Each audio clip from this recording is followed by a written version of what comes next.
Bismillahirrahmanirrahim. Alhamdulillah Rabbil Alamin. Wabihi nasta'in ala umuri dunya wad din. Asyhadu an la ilaha illallah wahdahu la syarikalah. Wa asyhadu anna sayyidina Muhammadan abduhu wa rasuluhu wa habibuh. La nabiyya ba'dah. Allahumma salli wa sallim ala nabiyil Mustafa wa ala alihi wa sahbihi ajma'in. Para pemirsa yang berbahagia, Assalamualaikum jami'an warahmatullahi wabarakatuh. Masih di bulan suci Ramadan yang agung ini, dan dalam wacana dekat dengan Islam, familiar with Islam, kita akan melanjutkan kajian sebelumnya berkaitan dengan apakah wajib bagi umat Islam, bagi orang-orang beriman, membela agama Allah. Berjuang, berjihad, membela agama Allah. Sebelum kita mulai, seperti biasa, kita akan ambilkan referensi dari statement Nabi. Beliau mengatakan dalam sebuah hadisnya, "Man jahada li'ala'i kalimatullahi al-ulya fahuwa fi sabilillah." Barang siapa yang berjuang bersungguh-sungguh untuk mengangkat kalimat Allah, maka orang ini termasuk orang yang berada fi sabilillah, di jalan Allah Subhanahu wa ta'ala. Kemudian satu statement dari Al-Quran dalam surat At-Taubah, Allah mengatakan, "A'udzubillahi minasyaitonir rajim. Bismillahirrahmanirrahim. Innallaha ashtara minal mu'minin anfusahum wa amwalahum bi anna lahumul jannah. Yuqatiluna fi sabilillah fayaqtuluna wa yuqtalun." Ila akhiril ayat. Sesungguhnya Allah Subhanahu wa ta'ala ishtara, ya, telah membeli dari orang-orang beriman jiwa mereka, harta mereka, dan Allah akan mengganti seluruh apa yang mereka keluarkan, jiwanya, hartanya, potensi tenaganya, dengan sebuah reward, al-ajr, al-thawab, yakni paradise, al-jannah, surga.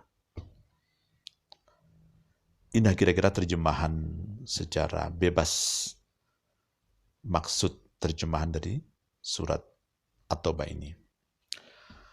Para pemirsa yang budiman, kalau kita sebagai orang-orang beriman, sebagai orang muslim yang ingin memberikan kontribusi, ya, terhadap Islam, terhadap Tuhan, terhadap Allah Subhanahu wa ta'ala, to help him, ya, menolong agama Allah, maka yang harus diwujudkan dari umat Islam, seperti juga yang kita bahas sebelumnya, adalah menunjukkan, mensyiarkan akhlak-akhlak Nabi, akhlak-akhlak Allah Subhanahu wa ta'ala di muka bumi ini kepada seluruh dunia, menampilkan dan berkontribusi, beramal saleh, kebajikan untuk semua umat manusia. Itu adalah refleksi daripada jihad yang dianjurkan dalam Islam. Dalam konteks Indonesia yang damai ini, bukan perang, bukan zona perang, saya menganjurkan khususnya kepada para milenial. Agama kita mengajarkan bahwa kita untuk berfastabiqul khairat, berlomba dalam kebajikan, baik di internal kaum muslimin ataupun di tengah-tengah bangsa umat yang lain. Kita fastabiqul khairat. Dan fastabiqul khairat menurut saya yang paling mendesak bagi dunia Islam, khususnya juga umat Islam di Indonesia, adalah elevate human resource, ya, sumber daya manusia. Saya masih ingat almarhum Dr. Nurcholish Madjid. Beliau pernah mengutip sebuah research dari World Bank, Bank Dunia, ya, UNESCO, ya, dan UNESCO kalau tidak salah, ya. Kita sangat prihatin, ternyata dari bangsa-bangsa dunia berdasarkan golongan agama, ini pada tahun sekitar tahun 80, ya, 80-90-an survei ini. Ternyata hasil research dari UNESCO, ya, dalam hal ini, dan juga Bank Dunia, dari kelompok agama, dari Kristen umpamanya, yang diwakili oleh Kristen seluruh dunia, itu mereka memiliki ilmuwan dari 2000-an, dari 1 juta, itu kurang lebih sekitar 2000 ilmuwan. 2000 ilmuwan. Kemudian dari agama Konghucu dan Shinto, agama Jepang, itu dari 1 juta penduduknya itu kurang lebih sekitar 1.800-an lah. Ya. Dari agama. Kemudian dari agama Yahudi, ya, itu dari 1 juta penduduknya ya kurang lebih antara 1.800-an ilmuwannya.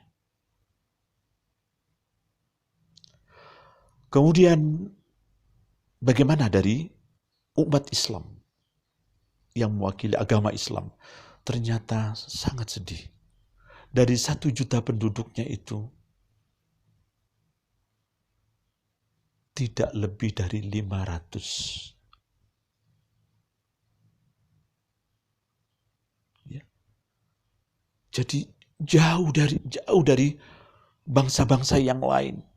Maka wajar kalau kemudian umat Islam di dunia ini kalah dalam kompetisi global dengan bangsa-bangsa yang lain.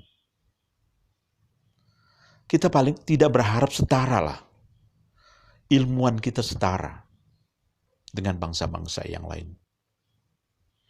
Padahal kita tahu Nabi kita Muhammad SAW jauh sebelum ini beliau pernah mengatakan dalam hadisnya, "Man arada dunya fa'alaihi bil ilmi." Barang siapa yang ingin merebut dunia ini, kuasai sains. Wa man aradal akhirah, dan barang siapa yang menginginkan juga kehidupan akhirat, rebut sains, pengetahuan. Dan barang siapa yang membuat arodahuma, dunia akhirat, beliau juga mengatakan fa'alaihi bil ilmi, dengan ilmu pengetahuan. Ini jauh 15 abad yang lampau. Nabi Muhammad sebagai seorang futurolog menginginkan kepada umat Islam sependengar beliau agar menguasai ilmu pengetahuan. Supaya apa? Supaya mereka kuat bersama dengan bangsa-bangsa yang lain untuk membangun peradaban dunia ini. Sehingga dunia ini menjadi dunia yang makmur. Jadi ini adalah tantangan dunia Islam. Mudah-mudahan di bulan suci Ramadan ini, khususnya kaum milenial dan para orang tua, untuk mendorong seluruh anak-anak kita untuk bersama-sama memperkuat sumber daya manusia dalam rangka untuk kita mengabdikan kepada Islam, kepada Allah Subhanahu wa Ta'ala. Ini adalah jihad yang paling diharapkan dalam kaitannya untuk membangun peradaban ini. Jadi bukan melulu perang, ya. Bukan melulu jihad, tidak berarti harus perang dengan zona perang, ya. Seperti yang berlaku pada masa-masa penjajahan Belanda dulu. Mudah-mudahan Dengan penguatan sumber daya manusia, maka umat Islam akan makmur kehidupannya, mereka akan sejahtera keluarganya, karena ini adalah investasi yang paling mahal. Inilah yang dapat kita sampaikan pada kesempatan ini. Mudah-mudahan Ramadan ini terus memberikan keberkahan buat kita, buat umat Islam khususnya, dan buat bangsa Indonesia dan seluruh dunia, insya Allah. Wabillahi taufiq wal hidayah. Wassalamualaikum warahmatullahi wabarakatuh.